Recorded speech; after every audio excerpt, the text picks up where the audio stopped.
Hey guys, Spence here. So, Helldivers. This game was released by PlayStation Mobile Inc.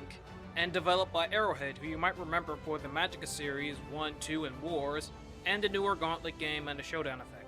The game was originally released this year back in March on the PlayStation 3, 4, and PS Vita. It did get a re-release again in August for the PS4, but now on December 7th, it's now officially released on Steam, though you could pre-purchase it and download and play it beforehand, but that's neither here or there about differences. Anyway, in this sci-fi twin-stick shooter, what exactly is going on in Helldivers? Super Earth, our home. A society powered by militarism and distorted views on liberty, justice, freedom, and democracy.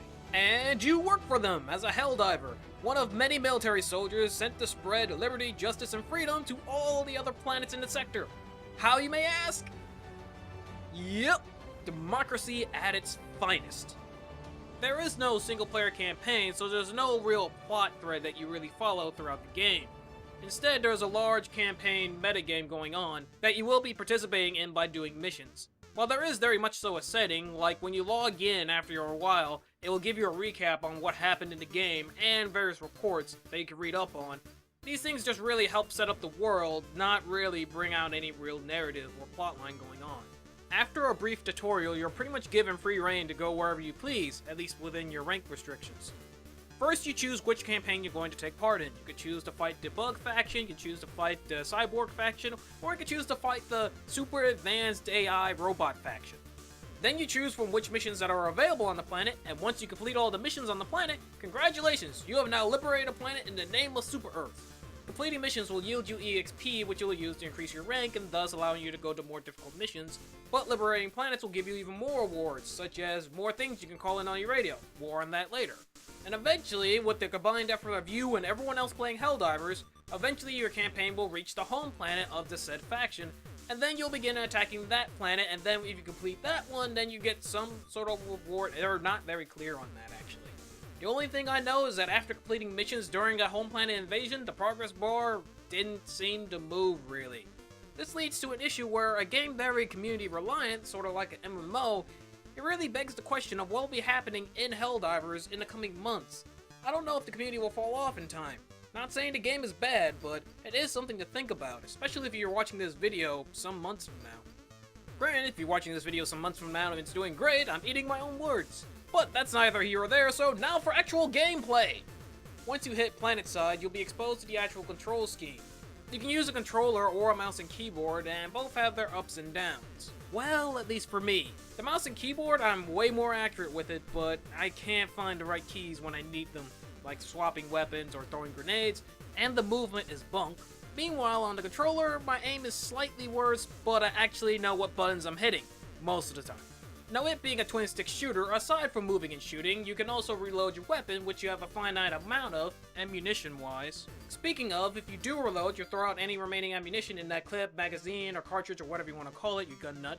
So you might want to leave the last of that ammunition in enemies before you reload. Then you have two grenades that work like grenades, and you can do a dive maneuver and go prone. While prone, you won't be able to do anything outside of crawl, but you won't be able to be shot by your allies. This includes turrets, conveniently. And lastly, the radio system, which you'll have to have mastery over if you want to complete the hard difficulties on top of everything else. You see, you can set up your radio loadout to call in various things after you do a little Dance Dance minigame. The things you can call in include and are not limited to munitions, automated turrets, other guns, landmines, strafing runs, metal detectors, devastating hell bombs, giant mechs, vehicles, and other Helldivers.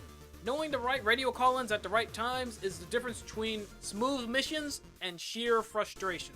Now, when you're on the planet, you'll be dealing with enemy patrols that you'll either be trying to avoid or trying to take out before they call in help, but with them, you'll be dealing with objectives scattered across the map.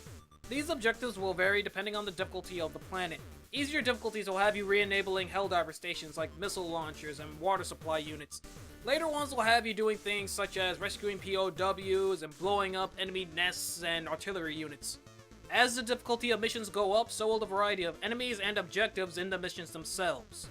Wrap all this together, and the game for the most part is fun, but you can definitely tell it was designed by the people who made Magicka.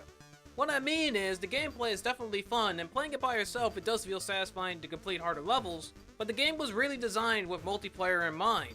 preferably people you know and can talk to during missions to increase your success rate. Because on the higher difficulties, a lot of missions are straight impossible, and even if you're on a team, everyone has to work effectively to be able to complete these missions. And besides, what's the point of friendly fire if you only have to worry about your auto turrets? In short, the game isn't bad, it's definitely above average, but if you want to get the most out of it, you'll definitely want to have a dedicated group of friends or be willing to deal with the public players, randoms, whatever you want to call them. Presentation-wise, it's not going to blow anyone away technically. The game itself looks fine, but that's the phrase, just fine.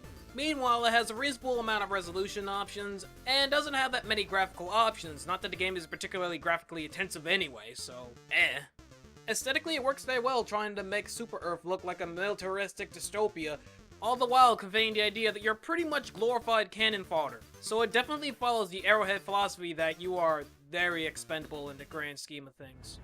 And lastly, on the sound front, the music is usually very orchestral, usually punctuating whenever you're in combat with the enemy, and how you feel when it's playing will really depend on how well you're doing.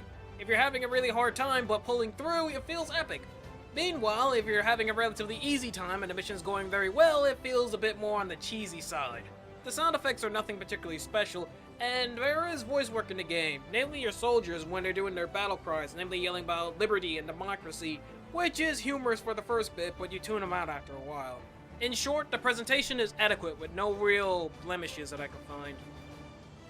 And that's Helldivers. Would I recommend this game? Yes, though mainly if you have friends with you. If you're by yourself, I say wait for a Steam sale, as there's only but so much you can actually do in the game by yourself or with pubs. And all things considered, who knows what the game will be like when it ever goes on a Steam sale. That's the thing about the game, it's hard to tell where exactly it's gonna be in a month's time, which is very important considering how the big meta-game campaign works. But in the present, if you happen to have some friends who are willing to spend some time and have some wild adventures for the sake of Super Earth, then this is definitely a game to consider playing. Especially if you like Magicka, as it holds a lot of the same sensibilities. You know, just an entirely different game. In short, a game that's pretty good for what it is, especially in multiplayer, but when it comes to the grand scheme of things, like in the meta campaign, it's hard to tell with its existence exactly where it's going with it. Hello again, thanks for watching. If you happen to like this sort of content, drop a like, comment, subscribe, and maybe tell a friend who'd also be interested in this sort of content. In the meantime, if you haven't got your fix for sci-fi twin-stick shooters, then I recommend looking at my previous video, Galactic.